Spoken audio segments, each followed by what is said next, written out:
నేను వెంకటేశ్వర స్వామికి 7 శనివారాలు పిండి దీపాలు పెట్టుకుందాం అనుకున్నా. 7 శనివారాలు కాస్త ఆఫ్‌కోర్స్ 8 శనివారాలు అయినాయి. ఆయన ఏదున్నా వడ్డీగా తీసుకుంటాడు కాబట్టి నాకు 8 శనివారాలు అయినాయి.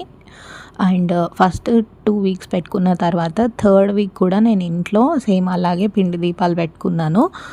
నాకు ఆ రోజు ఒక అక్క 7 శనివారాల వ్రతం చేసుకొని వడ్డీగా 8వ వారం చేస్తున్నప్పుడు నన్ను వాయినానికి ఇంటికి పిలిచిందనమాట. సో నేను వాయినానికి ఇంటికెళ్ళినప్పుడు నాకు తను స్వామివారి వెండి పాదాలు ఇచ్చిందనమాట, జర్మన్ సిల్వర్‌వి. సో నాకు ఈ 7 శనివారాలు ఇట్లా పిండి దీపాలు పెట్టుకుందాము అని అనుకున్నప్పుడు జరిగిన థింగ్స్ చెప్తా. నాకసలు ఈ వడ్డీగా చేసుకునే వ్రతానికి వాయినానికి వెళ్ళడం అనేది నాకసలు ఇంపాసిబుల్. నేను కుదురుతదని కూడా ఎక్స్‌పెక్ట్ చేయలేదు.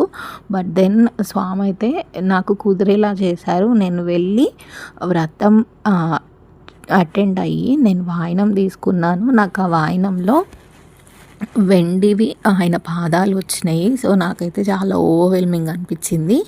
అండ్ ఇంకొక సూపర్ ఎక్సైటింగ్ థింగ్ ఏంటి అంటే, మేము డిసెంబర్ నుంచి చూస్తున్నాము తిరుమలకి టికెట్స్ కోసము. అసలు ఎప్పుడు బుక్ అవ్వలేదు. అలాంటిది మొన్న చూసినప్పుడు జూలై కోసం అయితే టికెట్స్ బుక్ అయిపోయినాయి. నేనైతే చాలా హ్యాపీగా ఫీల్ అవుతున్నా.